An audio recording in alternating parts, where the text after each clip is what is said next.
you make more Bitcoin per unit of energy that you're consuming per watt. With all this said, it seems pretty clear that the narrative's starting to shift. The more prosperous humans become, the more energy each human consumes to do the things that they want to do. I don't think we're going to become a more productive society by consuming less total energy.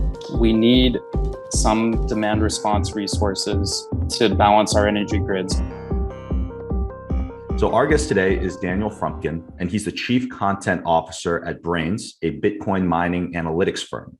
One of his goals is to educate Bitcoiners and everyone really about trends such as repurposing waste energy and renewable energy arbitrage made possible by Bitcoin mining around the globe. So Daniel, thank you for joining me today. Thanks for having me. We're really looking forward to it. So let's just dive right in here. First question. When Braiins was started back in 2011, what was the primary focus of the firm, and how did the company end up going into what you guys are doing today? So Braiins was co-founded by Jan and Pavel, who are two Czech guys with both having backgrounds in engineering, programming. And Jan's background in particular was embedded devices, which ASIC mining rigs are a type of embedded device.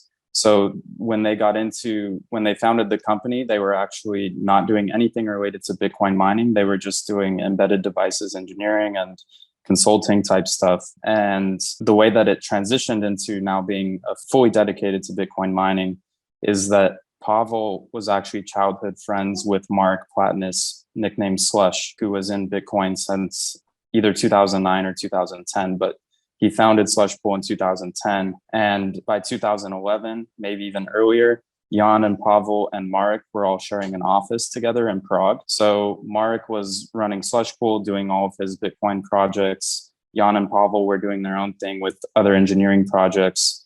And around 2012 and 2013, they started talking more about Bitcoin. And Jan and Pavel were getting into it a little bit. And then in 2013, Marek had the team and the idea to go pursue hardware wallets. And he founded Satoshi Labs with a couple of partners, and they're the ones that produce Trezor. So at that time, it was clear, like the pool was already overwhelming to operate as a solo thing. Like Mark was working full time on the pool, and then he wanted to go do this other project. So basically he went to Jan and Pavel and asked them if they were interested in taking over operating the pool. And by this time they were fairly interested in Bitcoin and thought it was a good idea. So Mark switched over to Satoshi Labs full time basically, and Jan and Pavel switched over to Slush Pool full time. And Braiins has been a Bitcoin mining company 100% ever since then. Wow. So these guys were in it really early. They've been at it for a while now. So they saw it all the way from that time up until, I think, a big defining moment for the industry was obviously in 2017 when you saw that division and the hard fork really. And I mean, being in the position that you guys are in, you guys have some big decisions to make. What are you going to support? Are you going to support Bitcoin Cash? So could you talk a little bit about that process, what that decision-making process was like, why you guys decided to go and support Bitcoin instead of Bitcoin Cash? I'm sure that there's a lot of different variables that were part of that. For sure. So probably the most important context to have there is that at that point in time, the mining industry in particular was maybe the most Chinese dominated that it's ever been. So you have Bitmain as the leading hardware manufacturer, and all hardware manufacturers really at that time were Chinese. But Bitmain had at least like 85% market share. And Bitmain was pro big blocks. They wanted Bitcoin Cash, or what became Bitcoin Cash. So they're controlling both the hardware supply chain, and then they also have massive influence in the pool industry because they're the owners of, basically they're running Antpool. They also control Bitcoin, BTC.com, and then they have investments in other pools that are Chinese based or claim to be based elsewhere. But almost every major mining company at that time could be tied back to Bitmain somehow. So Bitmain had really, really massive influence on the industry. And that was why there was so much concern about big blocks and at that time, because the thought was miners are going to support big blocks. And what's going to happen then, even if the nodes and the users don't support it, Bitmain alone has enough control and influence in this industry that maybe they can bring the majority of hash rate over to what became Bitcoin Cash. So the way that Braiins and Slushpool handled that was, first thing, before the hard fork actually happened, there was the opportunity for miners to kind of signal what they supported with their hash rate. And while all of the Chinese pools just did whatever pool operators wanted to do, Slushpool was the first one to introduce a voting mechanism for the users. And basically the idea was, this is not technically our hash rate. It's all of the miners connected to the pool. They're the ones that actually own the hash rate, but we're the ones that are constructing the blocks. So we're the ones that will actually signal what we want. And so the idea of voting was like, let's listen to the users and what they want and let them signal what they want. So basically just put out a vote through the email system or something, like everybody submits a form. What do you support? And then that's tied to their hash rate. And then we have a breakdown of like percentages, who supports big blocks, who supports small blocks. And then we can signal according to what the users want, as opposed to just whatever we want.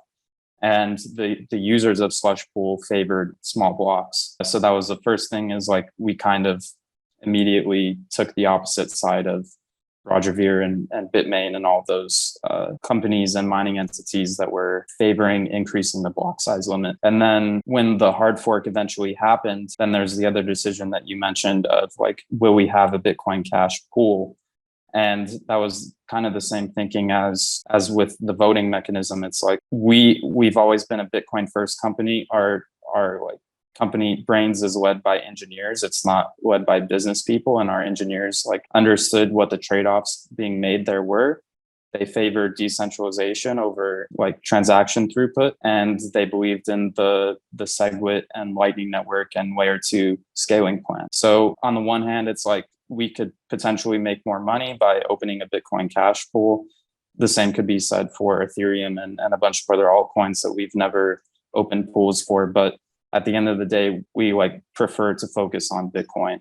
And it's been that way from the beginning, since before most of these altcoins even existed. And it would have taken a lot of engineering effort to create that Bitcoin Cash pool and maintain it. Would have had to like dedicate resources to it that we preferred to dedicate to Bitcoin. And then anybody who wanted to mine Bitcoin Cash, it's other pools were supporting it. So like you could go ahead and do it. But we've still to this day, like all of our resources, all of our focus goes towards Bitcoin. That is great to hear. And I think that a lot of people don't really understand how big of a decision that was, and that you guys played in that. And that's incredible to hear. I mean, what do you think would have happened if at that pivotal juncture, the majority of pools went and supported Bitcoin Cash instead? I know it's all hypothetical, but I'm curious to hear what your perspective would be, knowing everything you know. I would like to believe things would have worked out the same way, but maybe it would have been a little extra stressful and difficult for everybody who wasn't supporting the big blocks. Because ultimately, it's not like Slushpool is the sole entity that prevented that. We were the main pool outside of China. We were the main ones supporting Bitcoin, keeping the small blocks. But at the end of the day, it was like the threat of the user activated soft fork and the signaling by a majority of nodes, or a large portion of nodes, that they preferred small blocks, and like all of the social pressure and the community coming together, which ultimately is what turned it into a hard fork, as opposed to, well, a hard fork that Bitcoin ended up maintaining the majority of the value, as opposed to it being like wholly one-sided, where 100% of the mining entities wanted bigger blocks and Bitcoin Cash. So I think it was important to have Slushpool as like somebody on the side of the group that opposed the big blocks within the mining ecosystem, so that it wasn't just fully one-sided. Can you walk me through the centralization issues that people talk about when they talk about mining pools? I think that a lot of times these buzzwords will get thrown around, and I don't think people really understand a lot of these mechanisms at play when you're talking about centralization versus decentralization and how mining pools tie into that. For sure. Yeah. The mainstream media pieces on Bitcoin mining very often make it sound like the fact that there's 4 or 5 pools with the majority of the hash rate means that those 4 or 5 pools control the network if they wanted to collude. And that's just not how it works. So maybe the most important thing to understand for people who aren't mining or aren't familiar with how mining pools work is that basically all of the miners are putting a certain URL into their mining machine that says, I want to mine with this pool.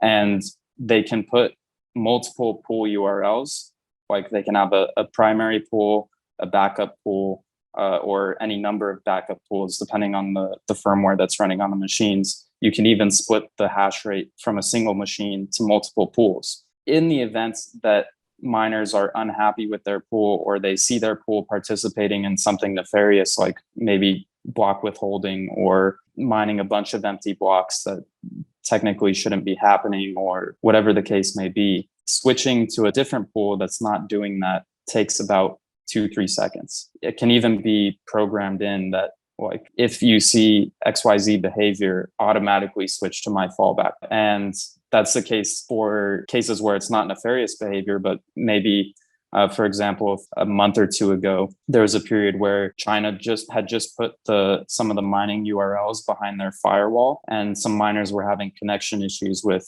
Chinese-based pools because of that, and there were server issues and stuff. And in those types of scenarios, a lot of miners will have it set up that, like, okay, I haven't been able to reach my pool for 1 minute or 2 minutes or whatever the case may be, switch to this other pool automatically. So like that type of infrastructure is already in place with the majority of large miners in particular, but even small miners can do this. Like I said, a single machine can point its hash rate at multiple pools. So centralization at the pool level, there's like some risk there for sure. If all of the pools decide to collude and there's no pools that are being honest, then we have real problems. But that's just the game theory of Bitcoin. That's incredibly unlikely to happen. Some pools trying an attack would be an opportunity for other pools to gain a lot of hash rate. And that's what I would expect to happen. So there's some tiny risk there, but it's very, very tiny because of how easy it is to switch between pools. And there's really no incentive for pools to do this. Like, they would be losing their entire business long term for whatever, like trying to do a double spend or something. It's never going to work out economically to try and attack as opposed to mining honestly. So the only reason it would happen is if like a government takes over a bunch of pools at the same time. And I don't believe any government is technically competent enough to even do that. But if they were, it would be interesting to see how quickly miners would respond. But I would not be too concerned long term about the health of the network, even in events like that. It's funny hearing it laid out like that, because it really is almost like the perfect checks and balances within the Bitcoin network. It's like what human systems we haven't been able to do. For example, in the US, there is checks and balances, but it doesn't operate as intended. Bitcoin has shown over the amount of time that it's been around, granted, not a long time, but in that time, it has shown a proper checks and balances, and it really hasn't failed or crumbled once in all of those years where there have been multiple attacks on it. So it's really fascinating to think about. Yeah, absolutely. Even on that note of checks and balances, there's the possibility of nodes all coming together and rejecting blocks from an attacking entity or entities that, even if, let's say, 60-70% of miners are doing something that the majority of users don't want them to do, it would be technically challenging, but nodes could still come together and start rejecting those blocks and keep the Bitcoin chain with honest miners, not trying to do reorgs and double spends and stuff. So like checks and balances are really, really beautiful in the Bitcoin system. Yeah, for sure. So to change gears a little bit, I'm wondering, how have mining pools over time evolved? Because a lot of people really look in and they don't understand the inner workings of how these mining pools are interacting with the protocol. And if you were to just talk about how, or some key events that have happened over time and how mining pools have evolved as the Bitcoin network has grown, I think that'd be really helpful. So I guess the first main event is the creation of mining pools. Like, why did they have to be created in the first place? That happened in 2010, late 2010, as more people started to mine. It became, there's probably several hundred and then eventually 1,000 or 2,000 different people mining, some with multiple computers. Eventually, some started doing it with GPUs. And as that happened, it meant that individual miners became less and less likely to find blocks in a reasonable time frame. And so mining pools were created initially as more people started mining just with CPUs and GPUs in order to stabilize the revenue for those smaller miners who weren't likely to find blocks every day or every week or even every month. So that's when Slush Pool was created, and a couple other ones were created around that same time, late 2010, early 2011. Everything kept operating pretty well for those maybe first year and a half. And then as GPUs gradually took over, or gradually and rather suddenly, I guess, actually, when GPUs were taking over, then there were some problems with like the mining pool infrastructure that was originally built for just the laptops and desktops that were mining. And at that time, Mark Platnus, who's running Slush Pool, in order to solve that, he developed Stratum Protocol, which was launched in 2010. And that was basically a communication protocol in between miners and pools that allowed them to send data back and forth more efficiently and securely, basically. Really, it was about efficiency. So it made it so that pools had an easier time validating the work that miners were submitting to them, and miners had an easier time receiving block templates to work on, and everything was done in JSON so that it was human readable and people could troubleshoot easier and build new stuff on top of it.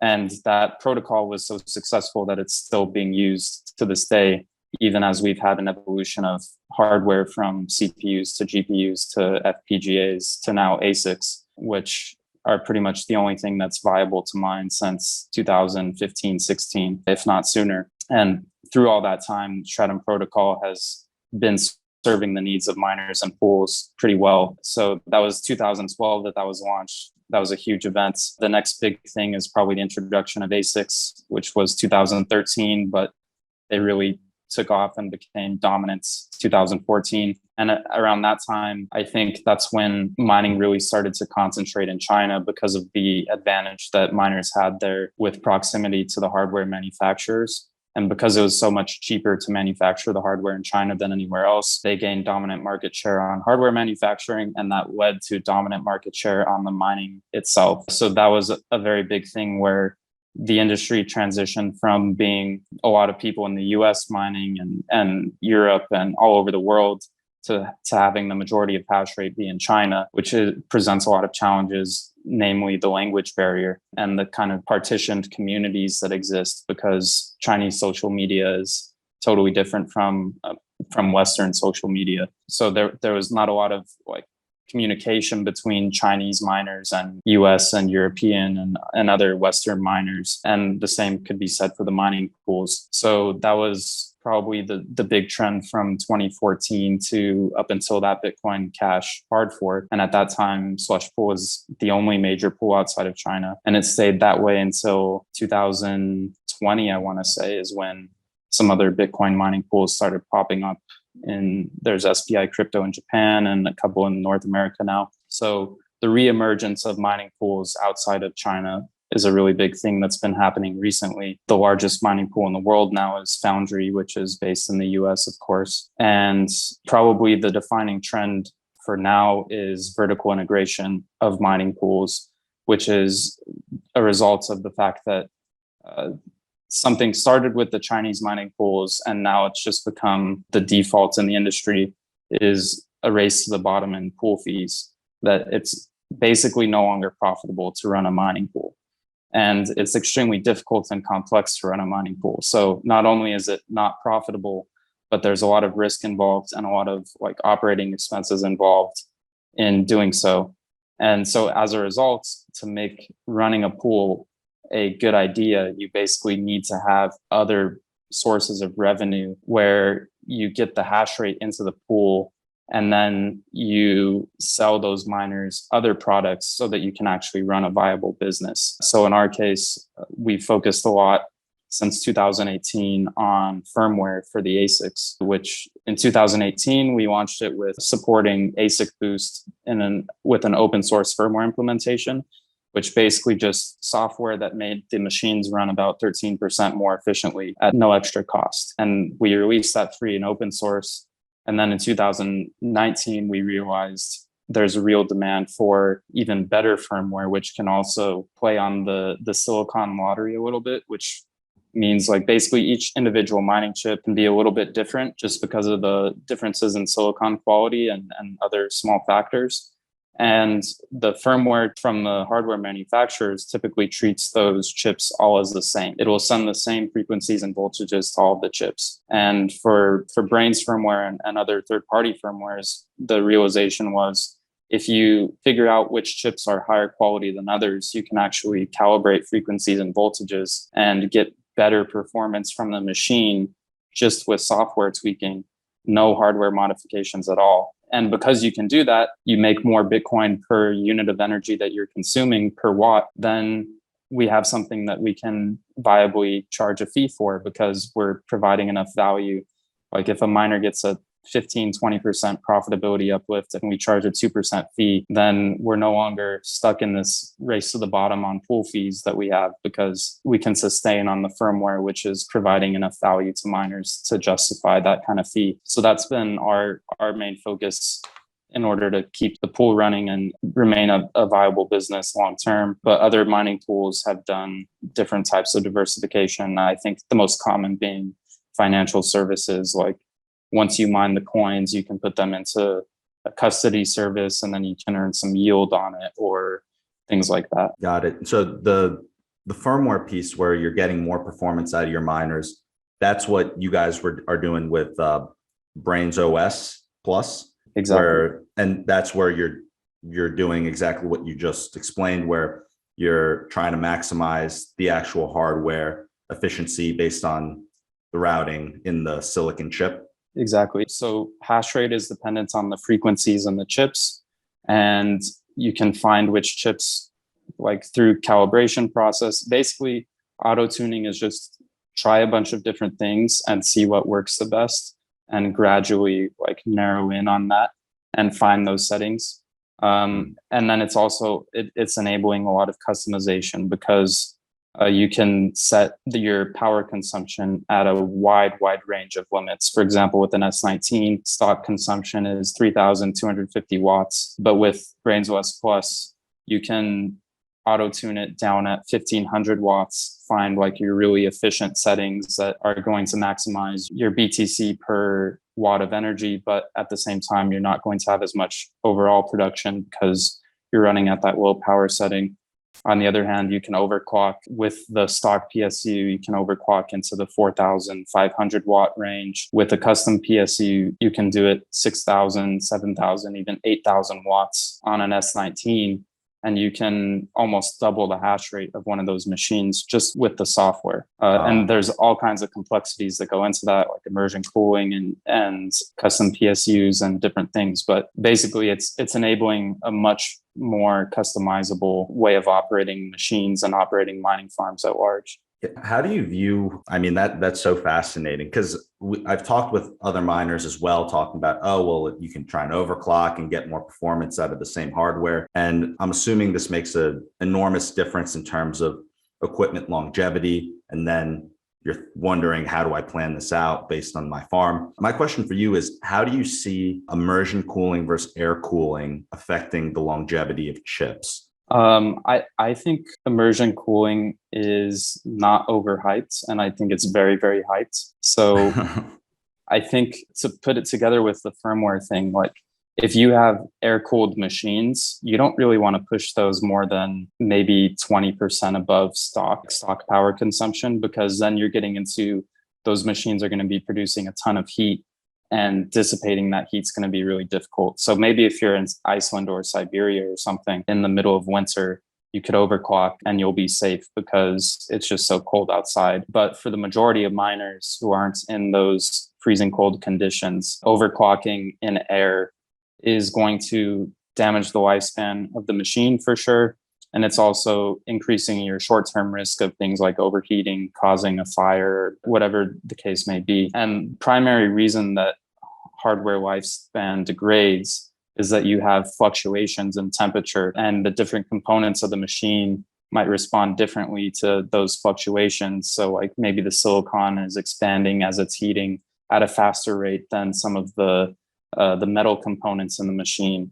And then that causes things to move around just a little bit. And eventually that happens enough times that the machine starts to degrade in performance or even stops working altogether. And immersion prevents that because the heat density of the coolants in immersion is so much greater that there's not really the possibility of having such wild temperature swings, as long as you have like your system is operating properly and you have your pumps are managing the flow of the fluid through the tanks and stuff properly. Then you don't have to worry about the temperature of the fluid on the chips swinging by 10 degrees Celsius in a couple of minutes and damaging the hardware. So immersion really enables a lot more flexibility in terms of what I was talking about before, of operating the machines at much higher capacities, or even just changing the power consumption of the machine on a really quick interval, where maybe if you're participating in some grid balancing program or something that you need to go from 100% to 1% in under a minute, doing that in air means you're going to need to still keep running your fans for a little while just to make sure that the machines cool off properly. Whereas maybe doing that in immersion, you can just go straight down and the fluid's going to take care of that heat dissipation and make it happen at a good steady rate so that the machines stay safe during that time. Yeah, it's something that it's been talked about for a while, but it just seems like just from understanding how the machines run and how you're running them nonstop, it would be a lot better to have them in an environment where you're trying to get multiple years out of these machines. You want them to be taken care of, and liquid seems to take better care of the machines. So for sure.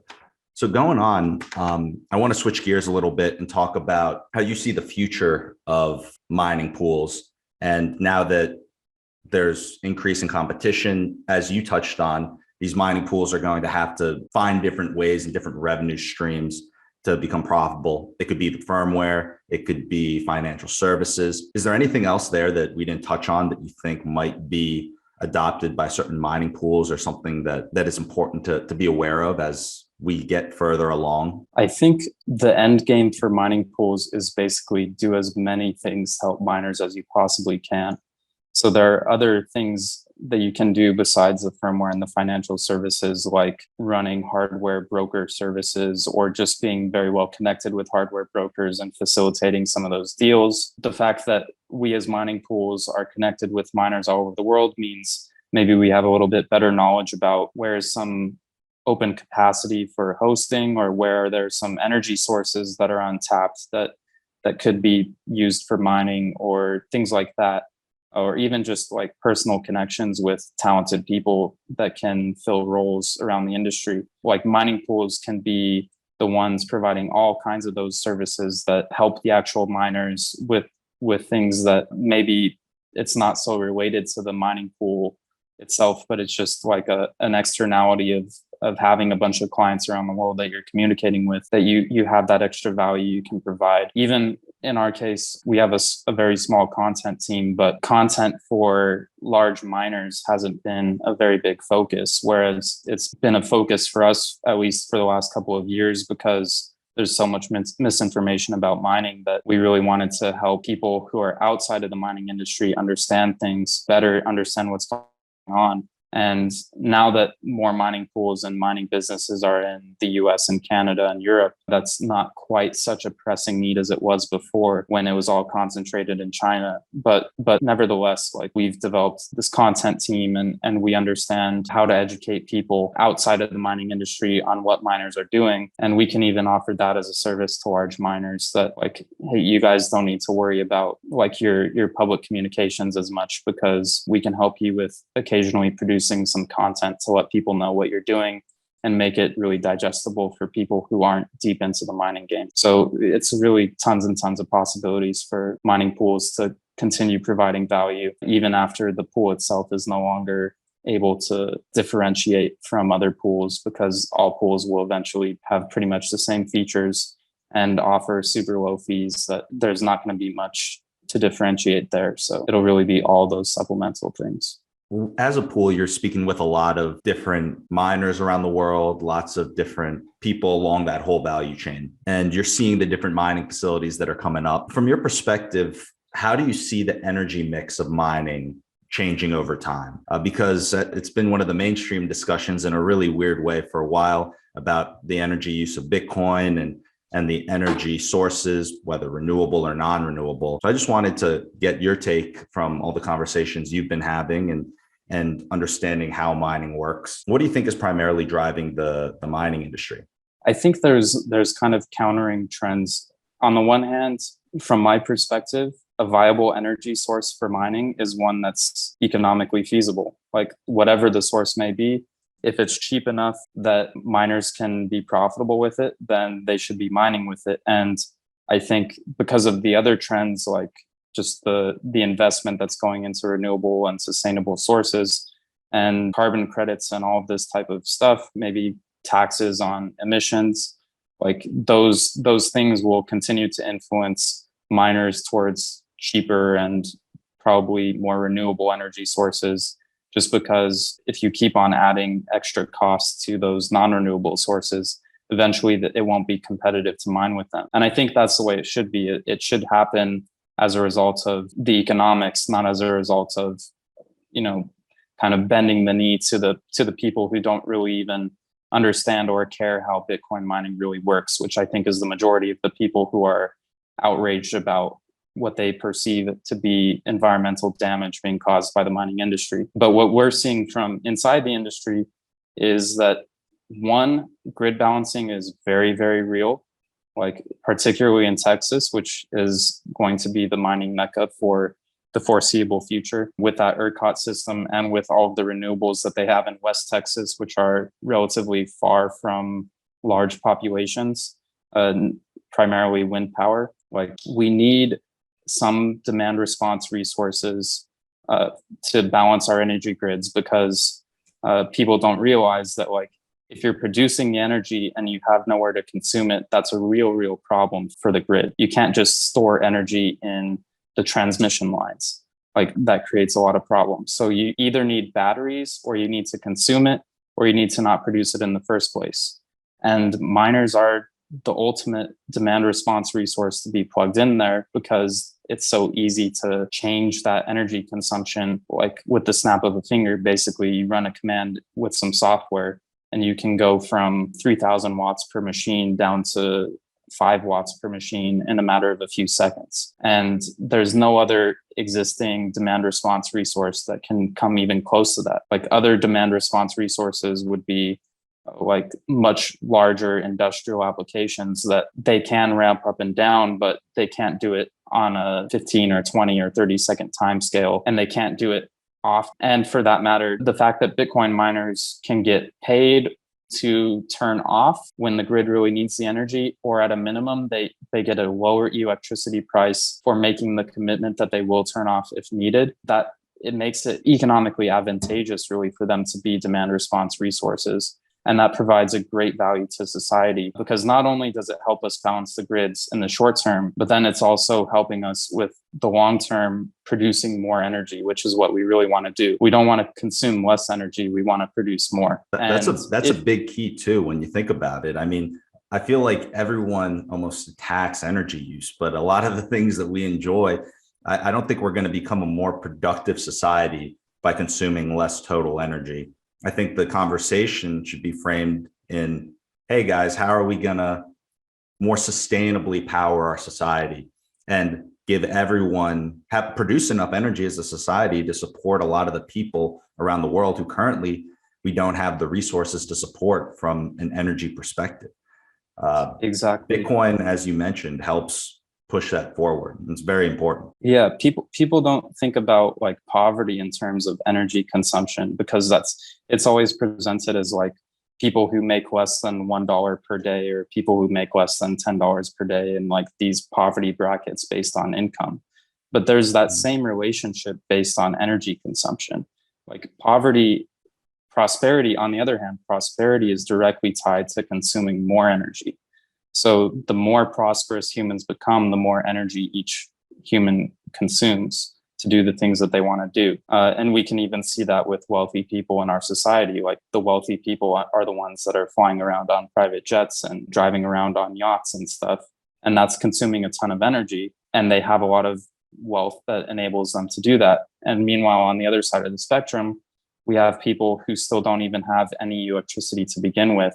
And there's all kinds of reasons for that. But a big one is like with political risk and stuff in some of those areas, it's just not economically viable to invest in producing energy, even where it could be produced. Like, for example, Ethiopia has tons and tons of rivers that they could be producing massive amounts of hydropower well beyond what they need themselves. And then they could be exporting the energy to all of their neighboring countries. But there's a lot of political risk there that probably disincentivizes people from making that investment. And perhaps in the next 5-10 years, or maybe it's going to take even longer, but if Bitcoin continues on the trend that it's on, perhaps eventually Bitcoin mining will be the thing that unlocks that extra power production capacity that exists, that it's just not currently, the risk reward is not attractive enough for people to be doing it. But mining changes the risk reward on any large scale energy production project because it provides a consumer of the energy that you know is going to be there for every last watt that you produce. So it takes away a lot of the risk starting a new energy project, because maybe, for example, with a solar project somewhere remote, maybe you have the capacity to build a large solar farm, you could produce a bunch of this energy, but the issue with you invest all that money in the solar farm and then it's going to take 2 or 3 years to connect it to the grid, and you're going to be producing energy that you just have to waste in that entire time. And then maybe even once it's connected to the grid, you don't have a population center close enough to consume all of it. So a lot of it continues to be wasted, or you need to invest in really expensive batteries. And there's all kinds of supply chain issues with batteries too. And like eventually we're going to run out of lithium to produce enough batteries that we need. So there's all these issues that Bitcoin mining just plugs in as the ideal solution, or as close as we have to the ideal solution, and makes it so that we can both produce more energy and a larger mix of that energy can be sustainable and renewable. And then there's other use cases, not to keep rambling, but like consuming natural gas that would otherwise be vented and flared. Like that's an incredibly environmentally friendly use case for mining that no other industry or application can that use case as well as Bitcoin mining can, because one, it doesn't need to be close to the population center. So these oil and gas wells are typically very far away from people, and you could run that gas through a combustor, but then you still have to transport the energy somewhere. And that's very rarely going to be economically viable for most of those remote gas wells. But you can just put Bitcoin miners right there and consume it and prevent it from being flared and vented, prevent methane emissions, do it much more efficiently, provide some economic value for the energy as opposed to wasting it from an economic standpoint. And all of that can be done in a way that's incredibly scalable and scale specific. So if you have a couple hundred kilowatts of natural gas production, then you put, 50 or 100 machines there, or a couple megawatts, then you put a few hundred extra machines there.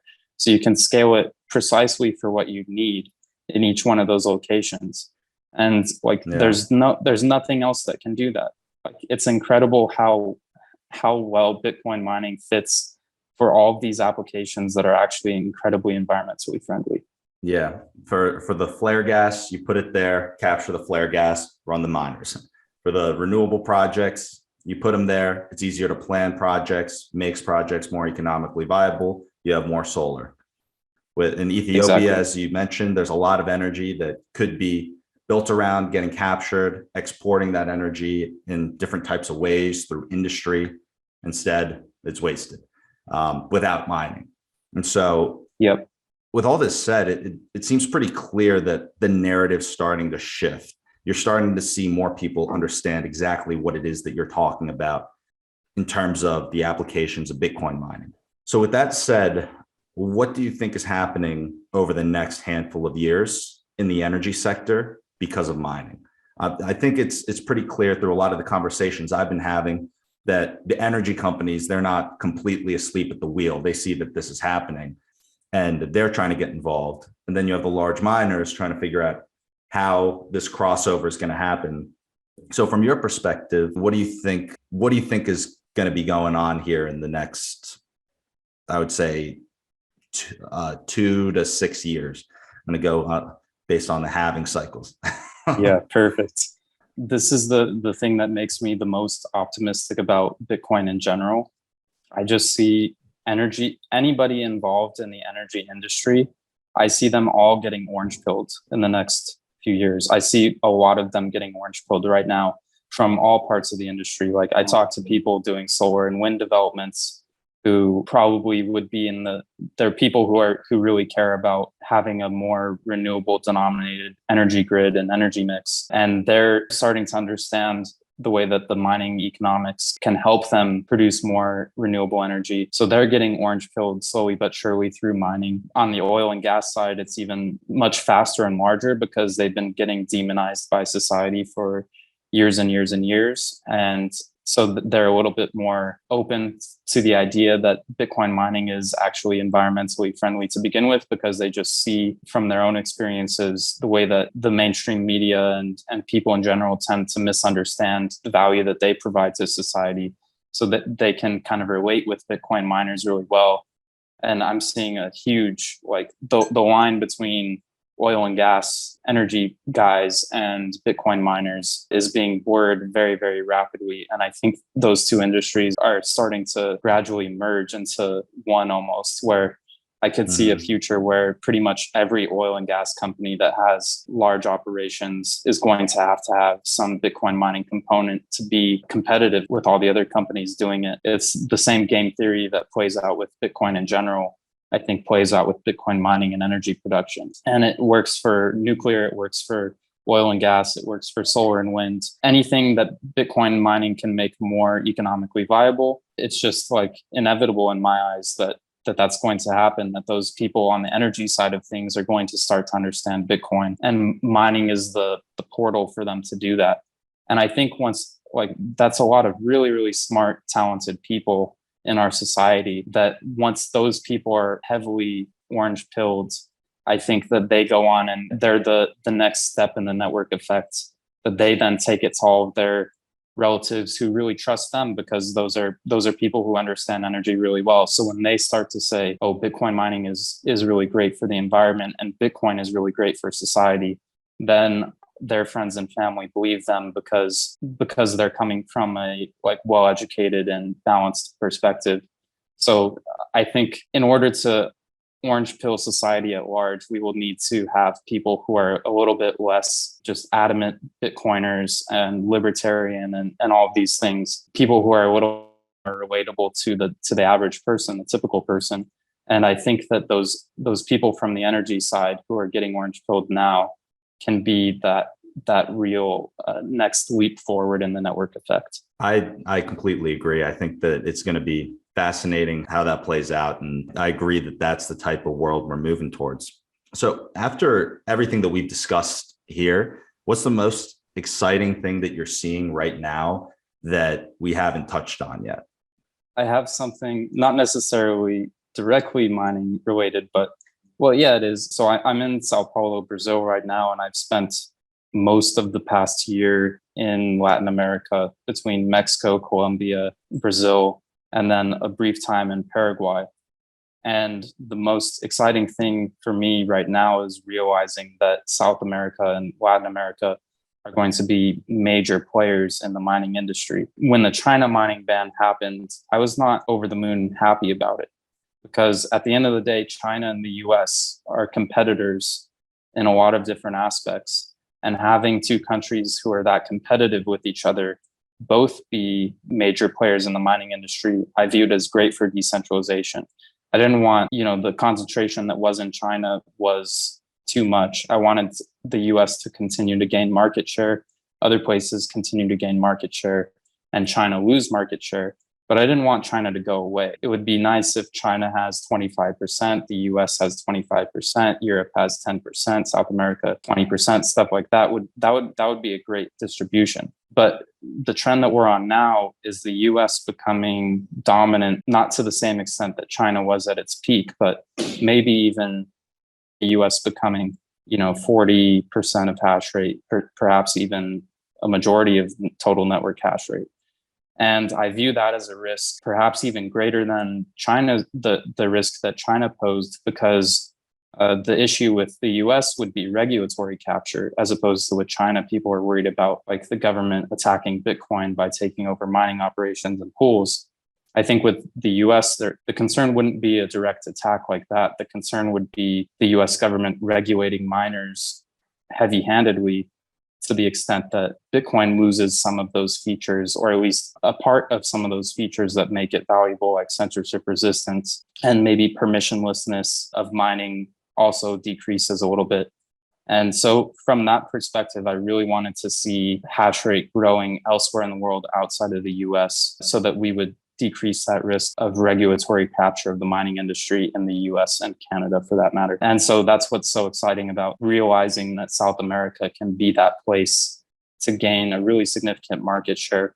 It's not going to happen overnight because infrastructure takes a long time to build, and there's not the access to capital markets and stuff in South America that we have in the US and Canada. But I do see it happening over the next 3 to 5 years, where we could see really, really sizable mining operations and a sizable percentage of the overall network hash rate being in places like Paraguay, which is producing tons and tons of hydropower. Brazil has a lot of energy resources spread around, particularly in the north. I've heard about like wind. They're also sharing a lot of the hydro that's produced at the Itaipu Dam border of Paraguay and Brazil. Argentina has really cheap energy from a couple different sources, natural gas being the big one. Venezuela obviously has tons of miners already who are also heavily orange pilled, because they're the people who really need something like Bitcoin to survive, really. Like a single Antminer S9 can produce more value for a Venezuelan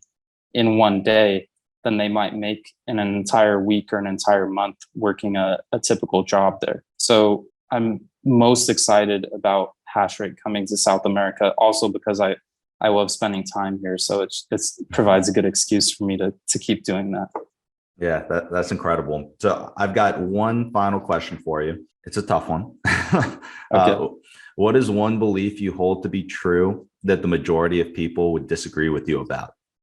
I feel like because Bitcoiners generally hold a lot of contrarian beliefs, I'll go with a belief that a lot of Bitcoiners would disagree with me on, as opposed to a bunch of normies, so to speak. So that would be universal basic income. I actually believe universal basic income would be like progressive for society. Just briefly, the reason why is that like I only believe this in the event that it is replacing the welfare system and replacing any minimum wage mandates. So basically, my idea is the welfare system has a lot of bad incentives, malincentives. Part-time work is disincentivized because you lose your unemployment benefits, and a lot of times you end up with less money working a part-time job than you would have if you just stay unemployed. Unemployment in general, like we saw during the first year and a half of COVID, people were making more money staying home than they would be making from working. So that incentivizes them to keep staying home. And I think the main reason that people don't want UBI,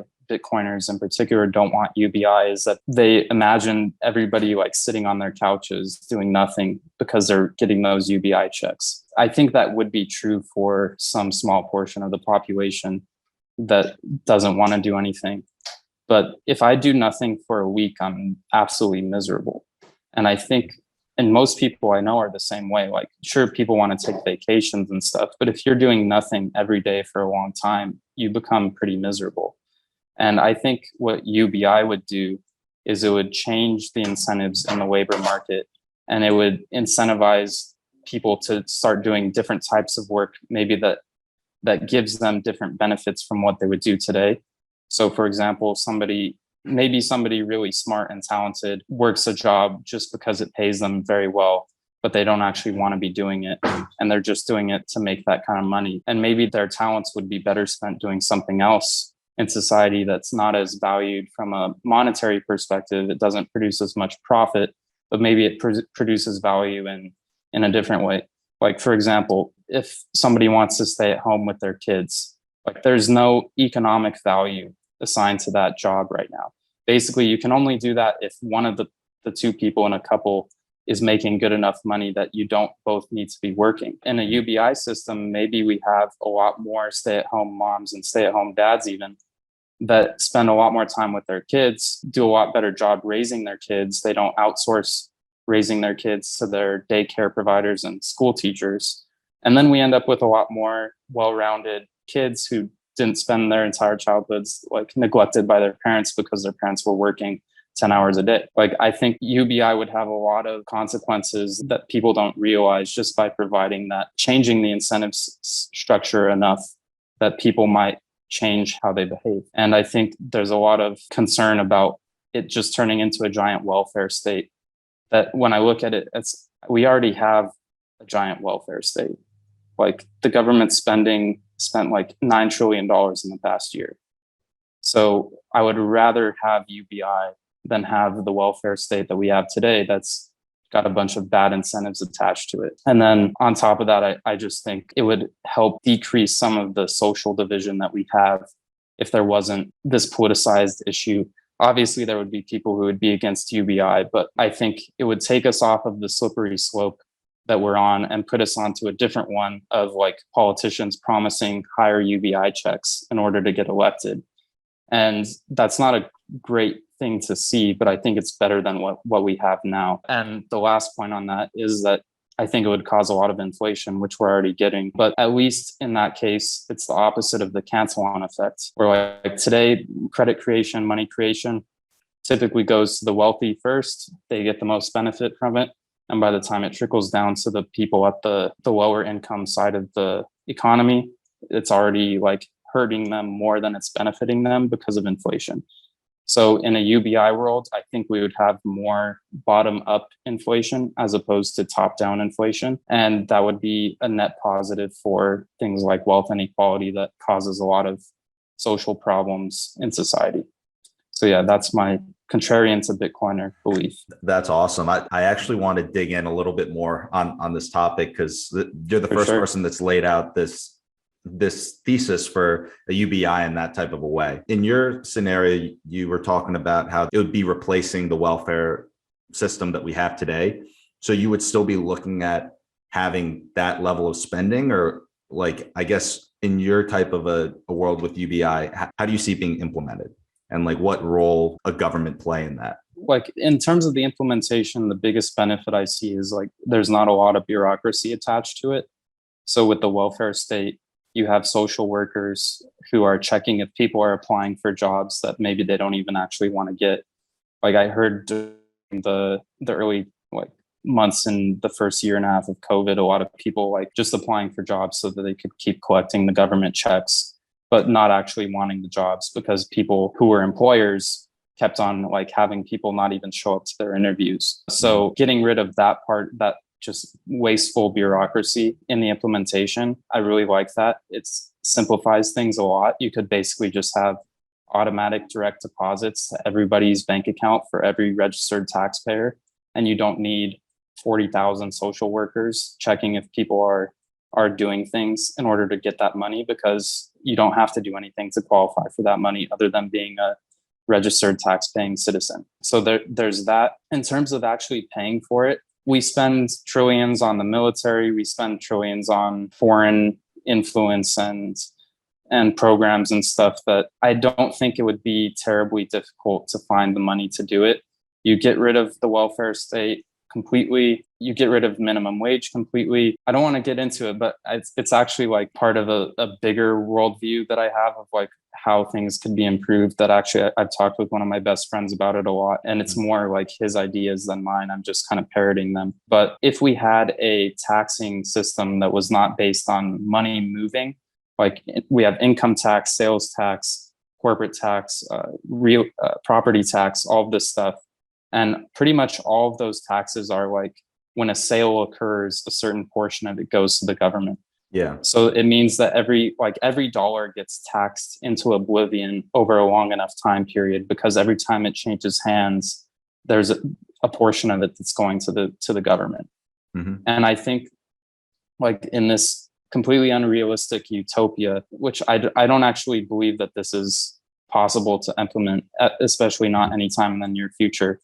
But if, for example, we just had a tax that was like, rather than the government like printing money and stuff like that, if we had like a programmatic inflation on assets that the government automatically gets. So say like every single stock in the stock market, in the US stock market, has 3% shares are created out of nowhere each year, and the government owns them, and they programmatically sell the same amount of those shares every single day. And that's how the government funds itself. And we get rid of a lot of the other taxes like capital gains taxes, income taxes, etc. If we had that, I don't know the exact math, but let's say it's 3%. That would mean that like the ultra wealthy billionaires who everybody complains about, they don't pay their fair share of taxes because they don't need to move their money and create those events where they would be taxed. Well, now it's a non-issue because like they own large portions of those stocks. So it's just inflating away value from assets as opposed to inflating away value from the money.